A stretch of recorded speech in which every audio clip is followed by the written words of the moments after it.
Welcome to Power Charting. I'm Bruce Fraser, and this week is part 2 of sector analysis. And we're going to get into some of the sectors that we couldn't get to last week.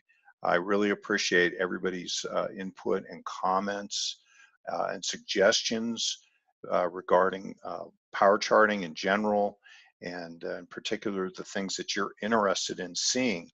And I will do everything I can to make sure that we're covering the material that is of most interest to you. And so thank you so much, and thanks for watching. So here we are going to start. Well, let's look at our agenda for today. And we're going to start with some blog notes from this week's blog, which it's a very interesting environment in the stock market, looking at the Dow Industrials, point figure counts, Wyckoff setups. Then we're going to get into sector studies, and then I'm going to do an industry profile, and we're going to look at restaurants. And so let's get started, because I have way more than I can do in the time that I have. So you've seen this chart before. This is the most recent blog where there's smoke. I did 2 point and figure studies here, and this one, as of Thursday, was fulfilled. And so we can see here, well, I guess it was Wednesday. And so we've gone into the range here of this objective. It could go through the objective slightly and still be a good count hit. And so this red arrow shows us where we got to as of yesterday. Here is the same point figure counts, but on a vertical chart. And so we can see in the blue box, this is the count area that goes to 25,000 to 24,800. And we touched it yesterday. Interestingly, on the decline that came right at the moment when A.G. Mueller had made his presser, where he had made announcements regarding his investigation. And so that is an interesting place from a technical point of view and from a Wyckoff point of view, and I'll show you why in a second. But what we want to see now is whether or not we can hold in the area of this price objective and then consolidate and then turn back up into the trend channel or into the trading range, or whether there's going to be continued weakness after a pause here and then an attempt to go down. And we have a very large count. It's not even the biggest count, which takes us down to 21,400 to 20,700, which is in the vicinity of the lows that were made in late 2018. And so a lot would have to happen for this count, which right now I consider to be quite speculative, but it's there and one to keep an eye on. But we do want to see whether or not the market can hold here and then stage a good rally upward somewhere in the near future. Okay, so this is a 15-minute chart, has not been published. This is the decline that we have seen with a climactic surge at the end. Notice how it accelerates downward, which puts us on alert that we may be in the realm of some kind of a minor climax, again, intraday data. This point right here is where this upper trend channel comes in. This is where the market stopped and then waited for the Mueller press conference. And at the time, 11 a.m. Eastern, when he started to speak, the market started to go into a free fall and went down to this lower channel line, which was formed by these 2 points right here, remarkably, which was back on May 17th. And notice how this set up an oversold condition. Well, we love this because, you know, Wyckoffans, we just study the events and the news, and we try to line those up with the technicals in our Wyckoff knowledge. And what we saw here was we saw the completion of an oversold condition on news. So the news people interpreted as being bearish for the market and initially sold off from there, and then produces a climactic run with a big volume spike, and then a push down where the volume diminishes all the way into this trend line, and then a rally. And the rally has an attempt to go up, comes back for a good test, and then rallies back into the upper channel. And so now what we want to see is whether or not this channel, the Dow Industrials can continue to rally in this channel, show some demand, or it tests in this area without appreciably breaking down. Now remember, it can go to 24,800 and still be in our point and figure target range. And so there could be more testing of the lows that were made down here just under 25,000. So really interesting setup that we have at this time, and could set up for a couple of interesting scenarios that could be very bullish to marginally bullish, and then the one negative one, which is that very far down point and figure objective. Turning to the sector analysis, we finished last week on the XLK Technology sector. Really interesting sector. It's been a glorious leadership sector throughout 2015 all the way up into the end of 2018. So here we can see a weekly chart with relative strength, and the relative strength tells the whole story, because look, all the way back here to 2014 we can see leadership all the way through, a relative strength above a rising moving average, and then here at the end of 2018 it dips below in the most important way that it has in the entire period of this chart, and then consolidates itself, sort of hangs out, and then turns back into a rising trend. And so we're looking at this and going, technology's reasserted its leadership role. Look at this wonderful rally. Railroad tracks, it just goes up and up and up, goes to a new high. Many groups and sectors have not gone to a new high in here. So technology looks terrific. But now we're having a more important reaction. So when we put trendline analysis on this, which we'll do here, we can see that these 2 points right here, here and here, set up this entire trend channel. So we have a demand line paralleling overbought line. We can see that it hugged in 2018 this upward trend channel and was making new highs even as the market was range bound and not acting so well. Technology continued to lead. But notice what happened in the fourth quarter. Important weakness that broke off the overbought line and was persistently weak out of the channel. And this is what turned down the relative strength. Now, this really impressive rally has pushed back up into the channel above the resistance line and has turned up the relative strength. But notice what's happened. Technology has turned below the resistance, has turned below the upward trend channel, and is now approaching the long-term moving average. But the good news is this: relative strength continues to be in an upward stride. As we would expect, a pullback, we would defer to relative strength that it's going to reassert its upward momentum. Now, we'll want to watch very closely to see that technology continues to show those leadership qualities. But this has really been an incredible star in this bull market. Okay, so the point and figure, this is a one box reversal, traditional scaling point and figure of XLK. And we have 2 counts that we're working with. 21 columns across here, larger count, takes us up to 78 to 87. We are now in the range of fulfilling this count. And so we will want to, and notice this, that we have had a reaction off of going into that count objective range. So this is really interesting. And also we've turned below this prior resistance area at $75. So we want to see relative strength and price reassert itself in an upward direction. And then also we have a smaller trading count here, which has been fulfilled. And so at around $75.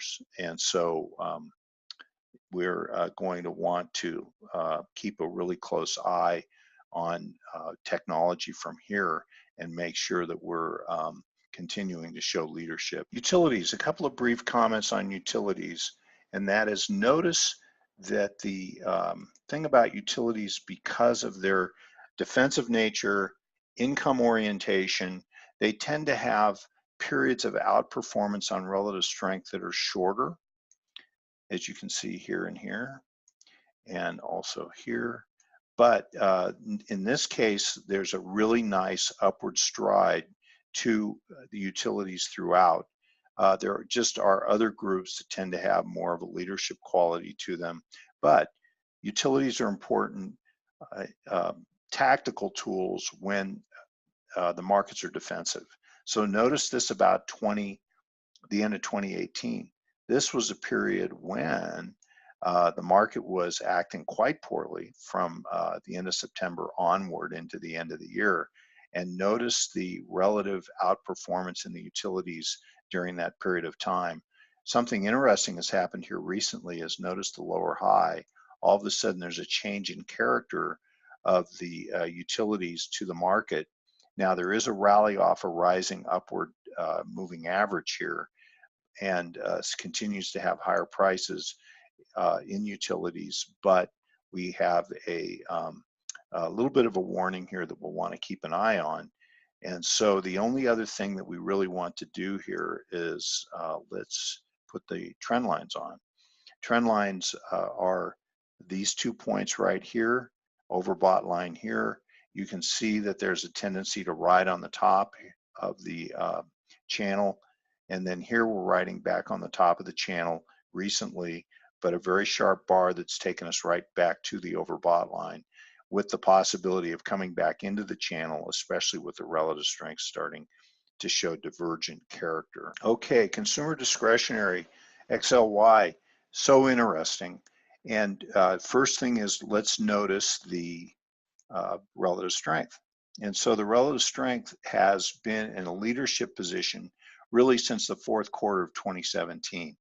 Notice that there's this really great upward trend, but it has not been a market outperformer really until the end of 2017, and then all of a sudden it became a discretionary became an important leadership theme.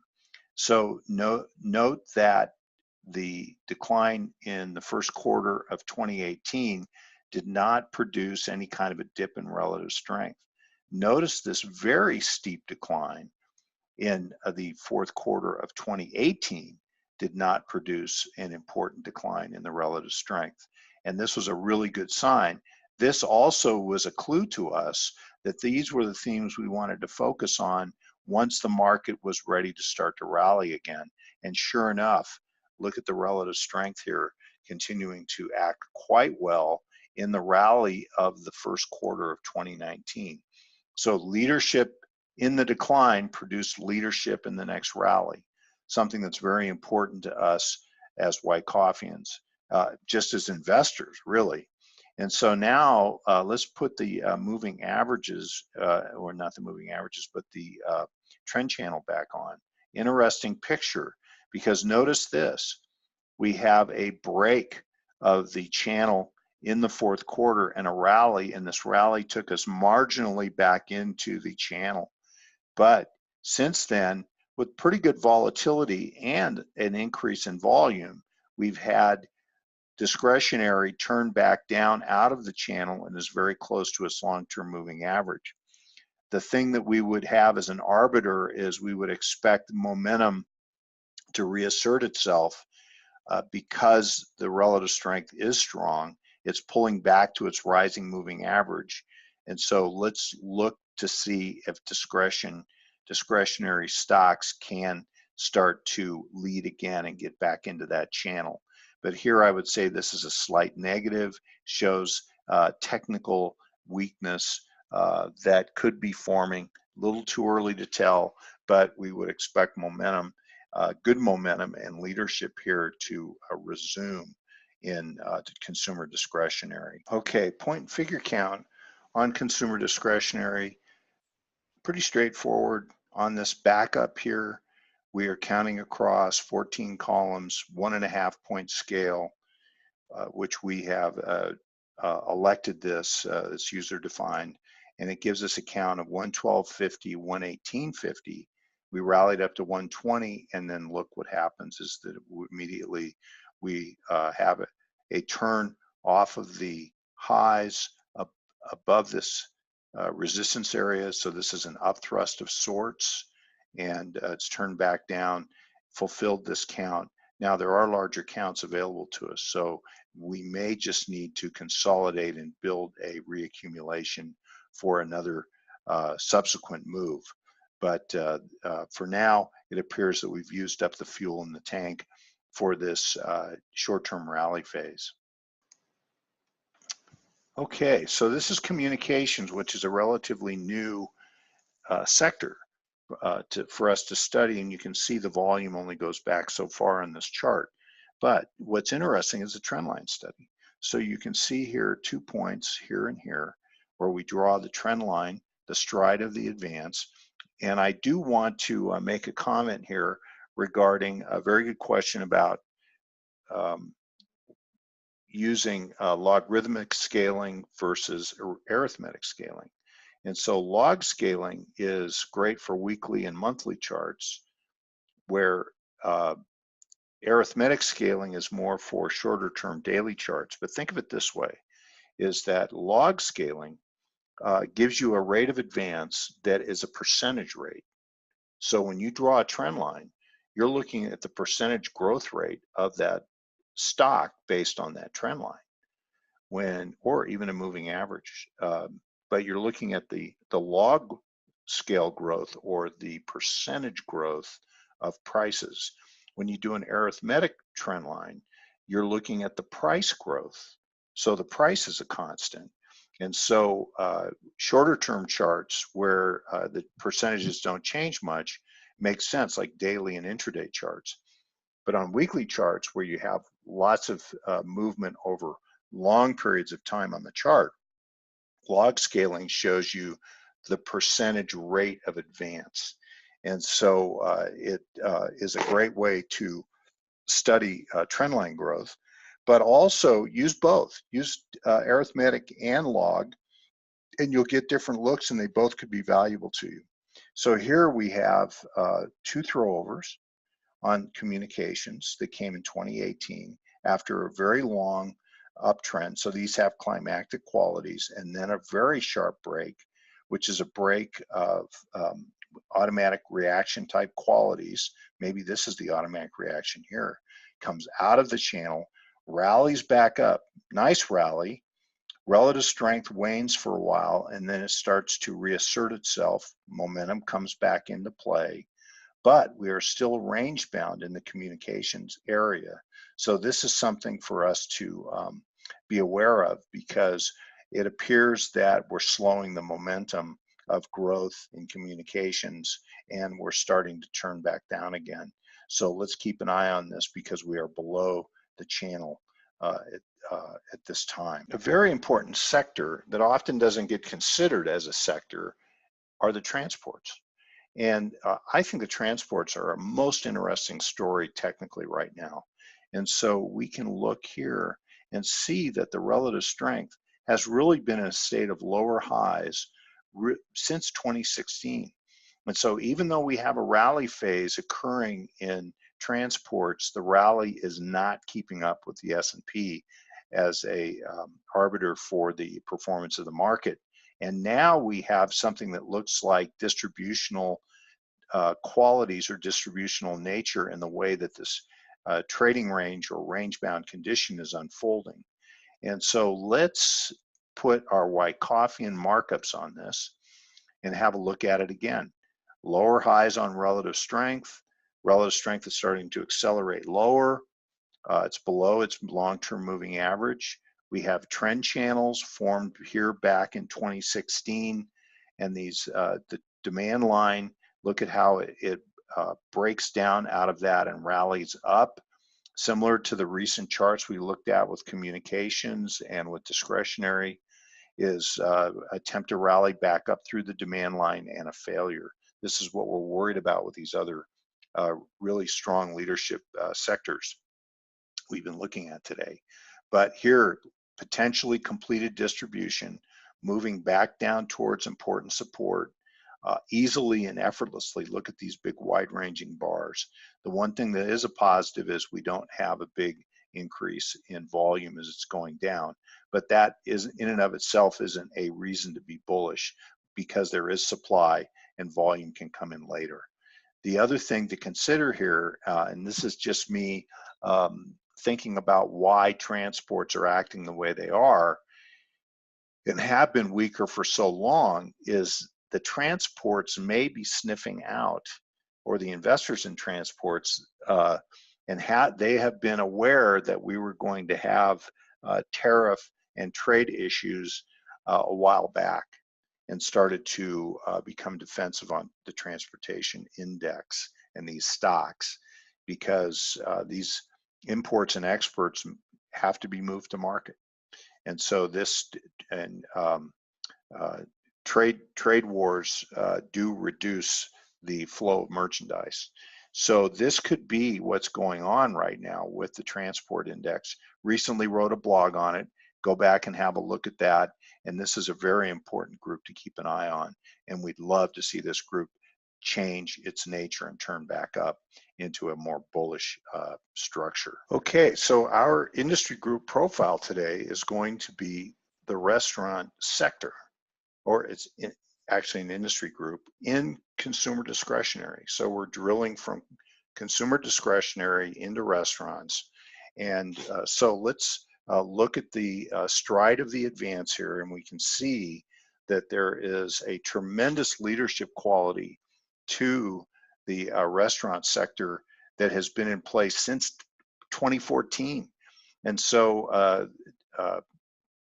restaurants, people need to eat, and they have disposable income, and they're going out and they're buying meals in restaurants, which is a fun thing to do. And also, you know, the economy is fueled by the food that we eat. And so this past week has been a most important week for the restaurant industry, an annual event. And I would like to take a minute to acknowledge a very important segment of the restaurant business. Last Tuesday was National Hamburger Day. And so I think that hamburgers are so important to the economy that they should have their own industry group. But nobody asks me what I think and which industry group should be which. So there should be the restaurant group, and then there should be the hamburger group. So here is a recent survey of 6 hamburger chains, and this is by no means a complete list, but you can see here the some of the preferred hamburger chains that are out there. Some of them are public companies, some are not. So Five Guys is a franchise. It's not a public company. In-N-Out, which is one of my favorites, came in number 2, but is only really on the West Coast. But they're all great. Wendy's is great. McDonald's is great. Shake Shack is really interesting. We're going to look at a chart of that. And then, of course, Burger King is a standard. So they're all really important. But this is the key here. This is why I think that hamburgers are more important to the economy than money supply data, GDP data, anything that you could look at, because the nation runs on hamburgers, and I can prove this to you.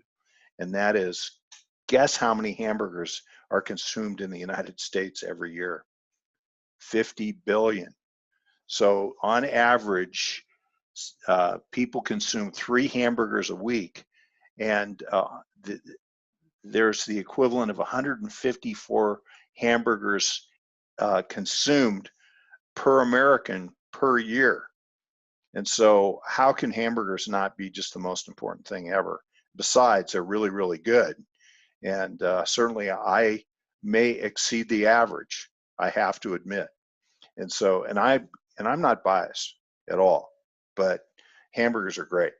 So anyway, let's look at hamburger as an investment theme and see how it's done, and see if we can draw some conclusions about hamburger as hamburger chains and hamburgers as an investment. So clearly we can see restaurants are leadership. They are now rising at an increasing rate. They're above their the stride of their channel at this time, which could be an overbought condition. Relative strength is stellar. Notice how this relative strength has just really been great since the fourth quarter of 2018. And so this truly is one of the leadership industry groups. And so let's see if we can figure out which stocks are leading the way here. And I want to keep Wimpy in mind, because Wimpy was in Popeye, and Wimpy, who really understood hamburgers, he would say in the cartoons, and these go back to the Depression, is that he would say, "I'll gladly pay you Tuesday for a hamburger today." And so, you know, Wimpy knew that he had to eat, and he loved his hamburgers.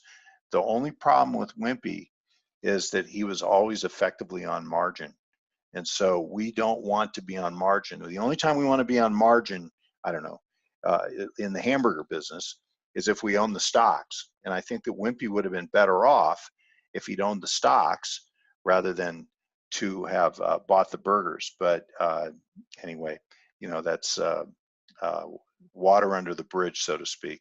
So anyway, I do want to talk about caffeine for a minute, because caffeine is remarkably important in this country, in the world. And you can see here the Starbucks to its peer group is leading. Beautiful here. It's in an uptrend since the fourth quarter of 2018. Starbucks has been in an uptrend. I think this suggests that Starbucks could be early in an important move, and that even though it's going to pause along the way, that this leadership has only been in place now since the fourth quarter of 2018. And that's a relatively young uptrend. And look at this huge cause that's been built in Starbucks. And so even though they don't sell hamburgers, they sell coffee. Got to start the day with coffee and then work our way into the burgers. So at least that's the way I do it. And I'm sure that you all do it in your own unique way. So let's look at Shake Shack. Shake Shack is an interesting stock that we have been profiling off and on. I talked about it at Market Watchers Live a year ago, back I think in April, right around here, and then had this huge jump on good earnings. It's had an important backup, and now is sideways. It has not taken out these peaks up here around $70. And so it may have to do more work and become more dull and quiet, but this is a big cause built for an important move in Shake Shack, and we want to keep an eye on this as a campaign candidate. Okay, the last stock we can really look at, because we're running out of time, is the Beyond Meat IPO, which has just come out at the beginning of May. Came at $25. It's already just under 100, and so a remarkable advance.